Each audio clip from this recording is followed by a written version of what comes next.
Boulos usa parada gay para discurso político e fala em derrotar o bolsonarismo, com apoio do Partido dos Trabalhadores, deputado federal, pré-candidato do PSOL à Prefeitura de São Paulo. E Samer Bonfim quer reconhecer parada gay como patrimônio cultural e imaterial do Brasil. Deputada federal pelo PSOL de São Paulo divulgou ideia neste domingo, dia 2, dia em que ocorre o evento LGBT na capital paulista. E aí a Samer Bonfim sempre com grandes ideias e grandes Big Macs aí, Samer Bonfim. Eu vou, o próximo, já ia passar o comentário para você, Diogo, e como a gente já está falando mencionamos o Boulos, né, e aí que ele cai de novo nessa próxima pauta, e você falou uma coisa que eu queria entender, era para eu ter perguntado antes, até esqueci. Você não acredita que o Boulos tem a força que aparentemente querem, pelo menos parece que ele tem, né? De que ele é um tipo, porque eu já ouvi de pessoas aí que acreditam que até dentro do nosso lado, que acha que o Boulos vai vencer, que tipo, né, não acredito que tenha alguém que vença porque ele tem muita capilaridade em São Paulo, enfim. E uma outra pergunta que é uma dúvida minha, era para vocês, se alguém souber aí, eu vi as recentes pesquisas, eu não vi o Ricardo Salles, mudou, eu perdi alguma coisa, não ia ter, não vai mais ter o Ricardo Salles em São Paulo? Eu já faz muito tempo, eu estou muito fora eu estou muito desinformado. Diogo Forjas. Na verdade, o Ricardo Salles, vou começar pelo Salles então. O Salles em nenhum momento foi candidato, né? Ele desejava ser candidato, colocou-se como candidato, mas o PL em nenhum momento o colocou como candidato. Ele teve uma manifestação de apoio discreta, mas clara, do presidente Bolsonaro, quando tentava ser candidato, mas as articulações do partido levaram a apoiar o Ricardo Nunes em São Paulo. Então, primeiro respondendo sobre o Ricardo Salles. Com relação ao Boulos, olha, a minha referência é a realidade. As pessoas que dizem que ele é forte estão se embasando o quê? No cara da academia, no cara da padaria, no primo petista, nas opiniões dos especialistas da Globo, na pesquisa do Datafolha, do Paraná Pesquisas, ou no resultado das urnas de 2022. Porque é nesses lugares que a gente encontra esse grande volume. O Brasil, o Estado de São Paulo, em grande medida nesse sentido, e a capital também, servem como uma referência para o Brasil, em termos de análise, tem muita gente. Qualquer porcentagem em São Paulo ou no Brasil é muita gente. 10% do povo brasileiro são 20 milhões de pessoas. Com 20 milhões de pessoas, eu consigo ter exemplos desse grupo de 10% em grande volume em quase qualquer lugar do país, em quase todos os círculos. Entretanto, em termos proporcionais, isso é quase irrisório, muito pouco representativo, 10%. Pois bem, São Paulo não é diferente. Se você vai para o maior colégio eleitoral do país, nós estamos falando o quê? De 9 milhões de votos, talvez? Total possível, né? A última eleição acho que teve 7 milhões e alguma coisa que realmente votaram. 10% disso são 700 mil pessoas.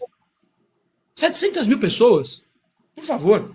1% seriam 70 mil pessoas do total do eleitorado.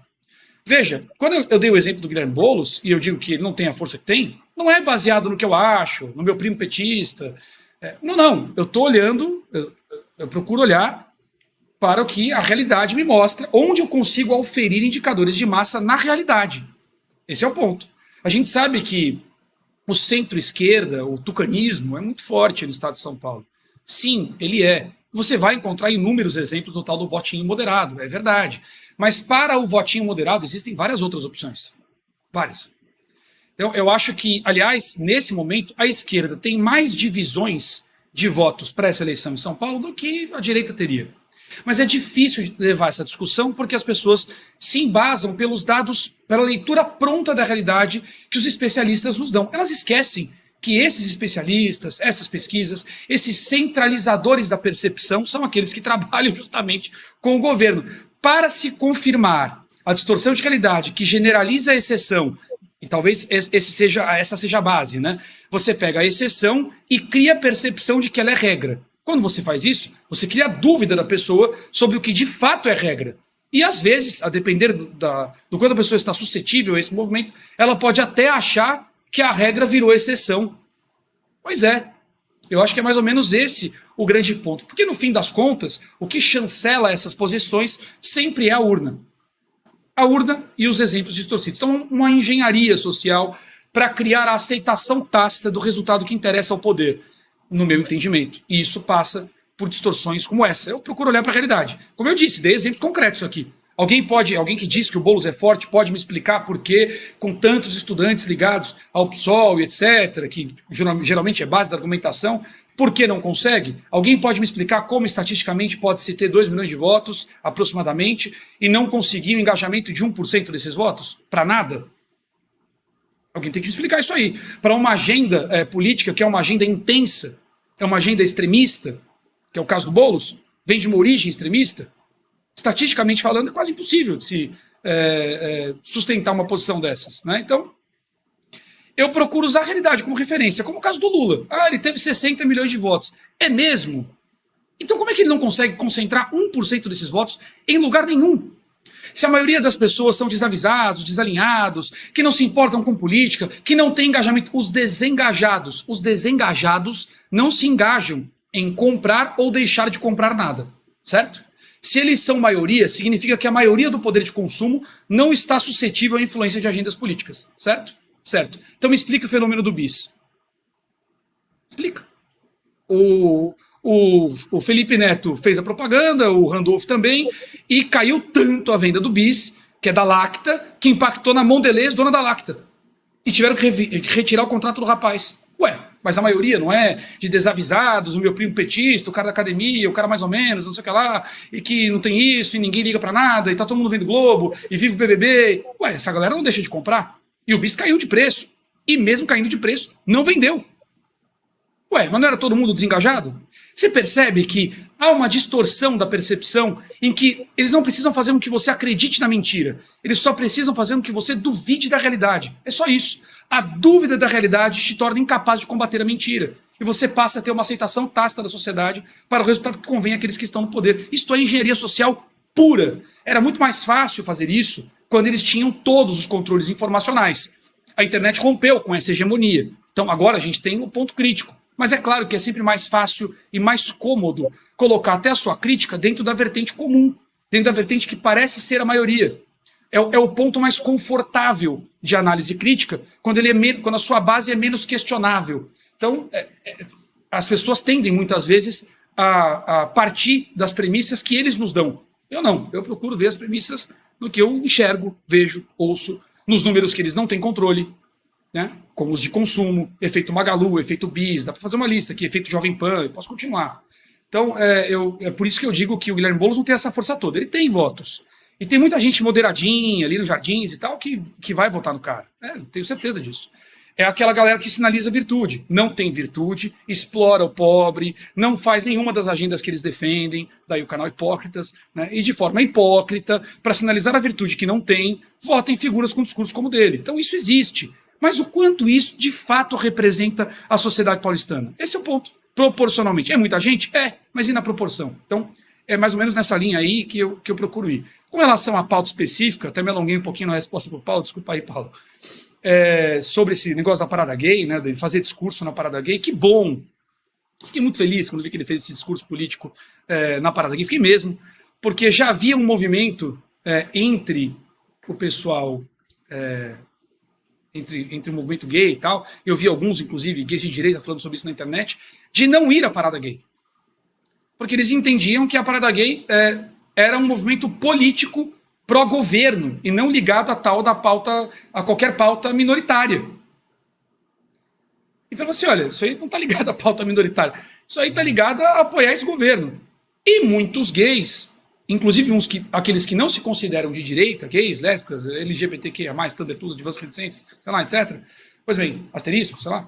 Muitas dessas pessoas têm negócios, trabalho, elas também são impactadas pela destruição do país e elas não concordam com as agendas desse governo. Então, com a visão clara de que isso se trata de um apoio político e não de uma causa minoritária, houve um certo esvaziamento. E se você parar para olhar o volume da parada gay de ontem, você vai perceber que para o padrão da parada gay, flopou. E esses discursos políticos que eles trouxeram, tanto o Boulos como outros nos carros de som, vamos nos mobilizar politicamente, agora as gays, a Bia, a Trina, não sei o que lá, vai votar, tem discurso aí, corte rolando. Deixou claro que quem fez essa leitura de que era político, tinha razão.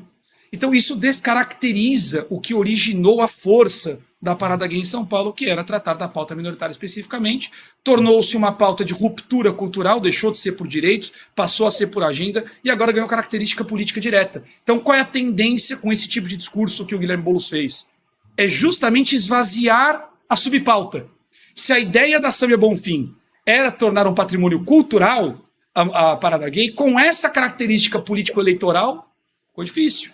Quanto mais eles caracterizam como uma militância política para angariar e movimentar votos, menor é a possibilidade de se construir legitimidade para algo do ponto de vista cultural, que era a agenda original, segundo eles mesmos, e que depois foi se distorcendo ao longo do tempo com tudo que a esquerda põe a mão. Então, acho que é mais ou menos por aí.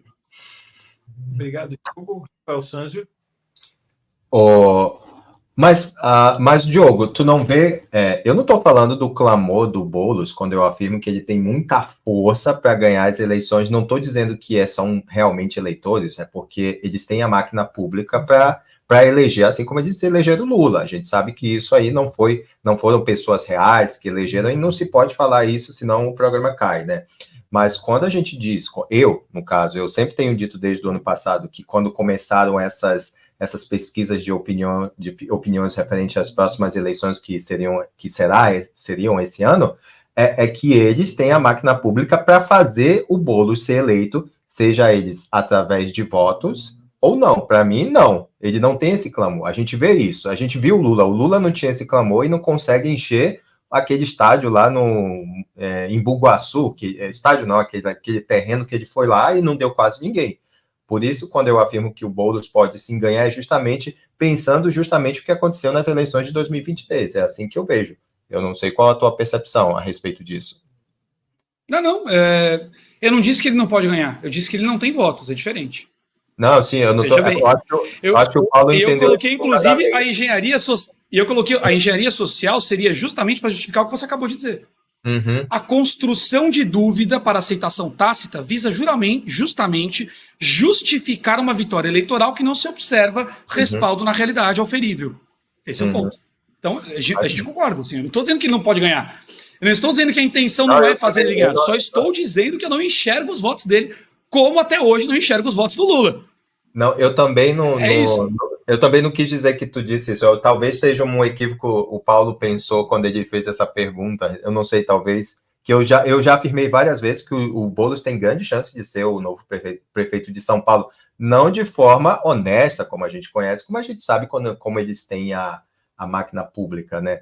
E referente à pauta, o que a gente vê é, novamente, é um bando de pessoas que estão ali, quem já teve contato ali, eu particularmente já fui em várias paradas gays, né? Dê risada aí, Paulo. Inclusive, eu tô indo amanhã para Boston para participar da parada gay dia 10, né? Que eu tô filmando o meu documentário. Vou tentar, né? Espero que não me dê porrada lá. Enfim. E aí a gente vê... Caracterizado. Hã? Vai caracterizado. Eu tenho uma camisa salmão que tem um arco-írisinho aqui para... Na época que eu trabalhava aí numa empresa muito grande, né? Enfim, o que eu quero dizer é justamente que ali são pessoas que estão ali pelo Huawei. Muitas das vezes, agora com essas políticas, como a gente vê que o movimento foi o de criança trans, é que são pessoas realmente com problemas cognitivos, que são minoria, mas tem um clamor nas mídias sociais muito interessantes para vocês terem ideia do que eu estou falando. Então, o que o Boulos está fazendo é transparecer, como o Diogo falou, né? É transparecer de que ele está falando para uma grande maioria, né? Quando é um evento do Bolsonaro que ocupa toda a Avenida Paulista, aí não tem 4 milhões de pessoas, né? Quem já questionava isso desde os anos da primeira década passada, dos anos 2000, era o Silas Malafaia, que como é possível que tenha 4 milhões de pessoas ali na Avenida Paulista? E sendo que o próprio Bolsonaro botou tudo isso, assim, é a mesma quantidade na Avenida Paulista, desculpa, e não chegou a 4 milhões. O que a gente vê é aquele malabarismo para transparecer de que eles têm um clamor geral da maioria, né? E a gente vê o deputado travesti lá dizendo que pode ser presidente, né? Na verdade, a internet dizendo que ele pode ser presidente. Você acha mesmo que um travesti ia poder negociar com a China? Ou com esses países árabes aí que matam os caras lá nas pool party, lá dos rooftops, né? Na verdade, eles enforcam essa galera. Então, o que o Boulos está fazendo é transparecer para essas minorias que ele é realmente popular. E aí você vê a Globo, em companhia, toda essa galera, colocando ele como foco, como grande candidato. Na mesma semana, na semana passada, a gente viu uma pesquisa, foi até a CNN que postou, não lembro qual foi o instituto, que disse que o Boulos tinha 39%. E na mesma semana, a revista Oeste publicou uma pesquisa de opinião que o Nunes tinha que tinha a maioria de intenções de votos. Então, a gente vê que isso é puramente manipulação. E usar a parada gay para isso é um lugar fértil, porque ali a gente tem um monte de gente realmente com deficiência mental, com problemas mentais ali, se dizendo vítima da sociedade num país onde supostamente tem a maior parada gay do mundo, né? E aí a gente vê um paradoxo muito interessante, para não dizer mentira, né? Obrigado, Rafael. Passo o último comentário dessa segunda pauta para o Dr. Sepúlveda. Eu, reunindo aqui os comentários do Diogo Forjaz e do Rafael, eu queria só lembrar o seguinte: a esquerda tem apostado em muitos países em lançar um novo, digamos assim, uma nova figura dela, conquistando alguma grande cidade. Por exemplo, foi assim o Petro na Colômbia, é assim a tentativa do Boulos em São Paulo. Eu concordo com o Diogo, e eu acho que o Diogo e o Rafael acabaram dizendo mais ou menos a mesma coisa. Por exemplo, esse show publicitário ontem é para criar essa imagem de uma construção de uma realidade artificial, de uma realidade, de um pseudo-movimento imparável a favor do Boulos. Isso, é claro que não é real. É como diz o Diogo, isso não é real. Mas nós vamos ter muitos fatores ainda nessa eleição, porque nós vamos ter todas as regras absurdas do TSE, todas as atuações inconstitucionais até do TSE favorecendo um candidato. Eu vi a frase do Boulos, que é para derrotar o bolsonarismo, e como não lembrar da frase do Barroso na UNE, nós derrotamos o bolsonarismo. Como não? Como é que nós podemos esquecer que uma pessoa que até há pouco era presidente do TSE, o ministro Alexandre de Moraes, dá uma entrevista em que ele diz que ele está muito preocupado com o resultado das eleições, mas ele tem que estar preocupado com o resultado das eleições, que haja muitos candidatos conservadores, como ele diz, mas ele tem que estar preocupado, ou ele é um administrador das eleições. Ou então há esses fatores todos. Eu queria aqui dar um ponto que me parece importante, que é o seguinte: existe uma máquina de penetração social, não é diretamente política, mas é também política, de grande penetração social, que é o quê? Por exemplo, a Igreja Católica. A Igreja Católica tem uma penetração em profundidade da sociedade muito grande, porque ela tem paróquias em todos os níveis sociais, em todos os bairros.